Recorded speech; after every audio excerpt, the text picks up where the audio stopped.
In this week's Peppy List, I cover the Electoral College. How is the president chosen in the United States? It seems like a simple process, right? You cast a ballot on election day and watch the news to see who becomes president. The process is not as simple as who gets the most votes, and it does not end there. The Electoral College is a process that is established in the Constitution as a compromise between the election of the president by a vote in Congress and the election of the president by a popular vote of qualified citizens. The issue is complicated, and the fact that people want reform is not new. There have been many more proposals for constitutional amendments on changing the Electoral College than on any other subject. What is the Electoral College? The president and the vice president were to be elected directly by a special group known as the Electoral College. This is a group of people, not a place. It was made up of presidential electors. State legislatures would select electors to cast their votes for the president and vice president. Each state was to have as many electors as it had senators and representatives in Congress. The president and vice president were chosen by the electors and would serve for a 4-year term. But there was one big modification made to the electoral process. This happened under the 12th Amendment. To prevent another showdown between a presidential and vice presidential candidate, Congress passed the 12th Amendment. This amendment requires electors to vote for the president and vice president on separate ballots. But why does the United States use such a unique system? The Electoral College was devised at the Constitutional Convention in 1787. It was a compromise between those who wanted direct popular vote and those who preferred to have Congress decide. There were concerns that people would favor their regional candidates and that big states with denser populations would dominate the vote. In this next part, I'll talk about how the electors are selected. The Electoral College has a total of 538 electors. A majority of the 270 electoral votes is required to elect the president. Each state has the same number of electors as it does members in the congressional delegation, one for each member in the House of Representatives plus 2 senators. So for example, California has 55 electors. How are electors chosen in California? Each candidate running for president in a state has his or her own group of electors, known as the slate. The slates are generally chosen by the candidate's political party in your state, but state laws vary on how the electors are selected and what responsibilities they have. For example, here in California, on or before October 1st of the presidential election year, each party's nominee must file a list containing the names, addresses, and telephone numbers of the 55 electors pledged to him or her. Each party determines its own method of selecting electors. In this next section, I will go over the process of selecting electors.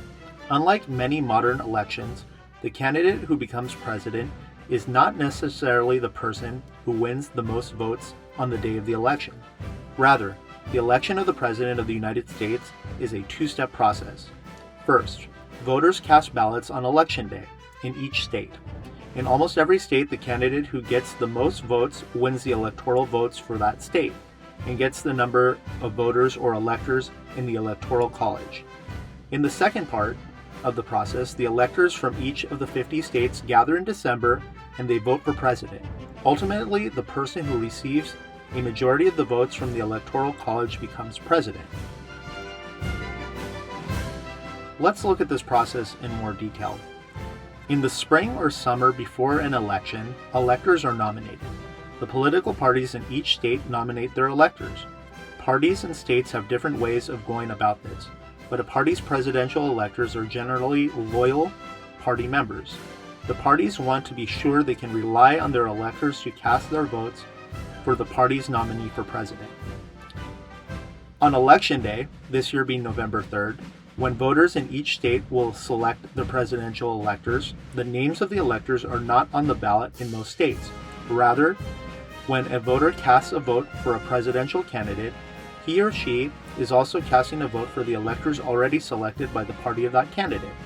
If a majority of the voters in a state vote for the Republican candidate for president, the Republican slate of electors is elected. If a majority vote for the Democratic candidate, the Democratic slate of electors is chosen. In between this time and Inauguration Day, there's the ability for candidates to resolve election disputes. But ultimately, there's a joint session of Congress on January 6th, and the votes are counted. The votes are counted by the President of the Senate. The President of the Senate is the Vice President of the United States. Let's look at 3 case studies that show what drama can occur in our Electoral College process. The rules for electing the President and Vice President have been among the most amended in the United States Constitution. In the beginning, electors voted for 2 individuals without different ballots between the President and the Vice President. The winner of the largest block of votes would win the presidency.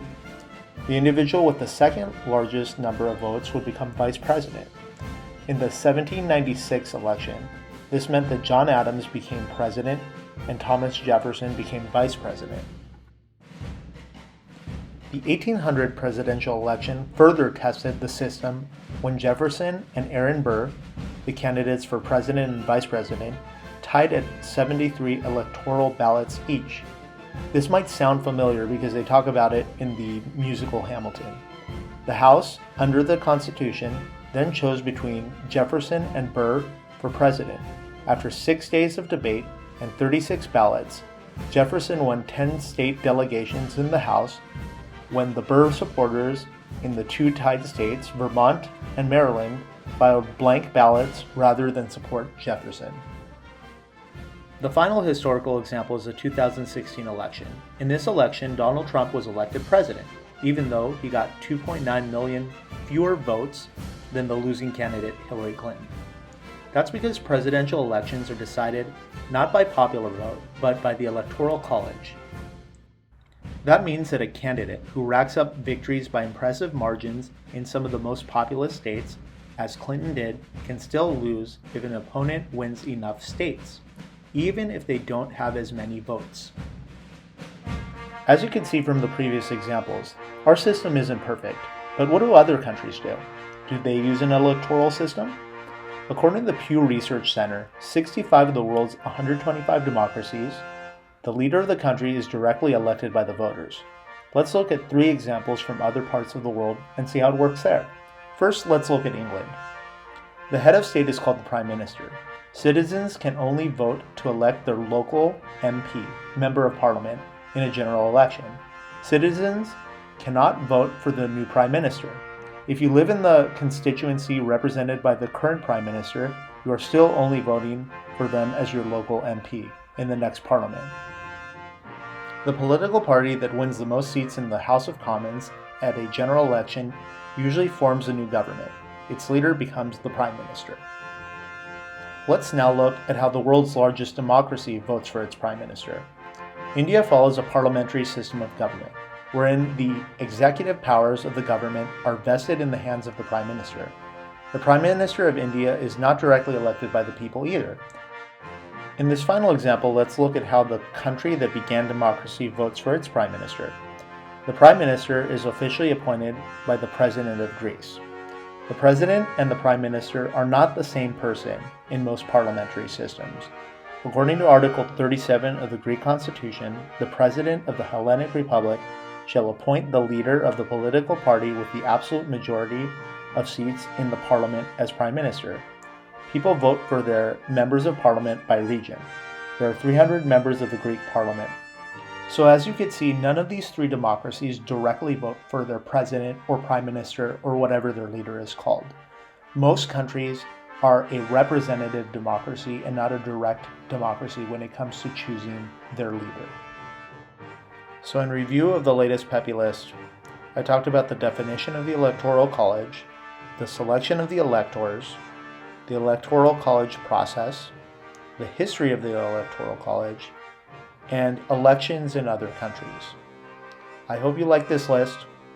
Please show your support by subscribing.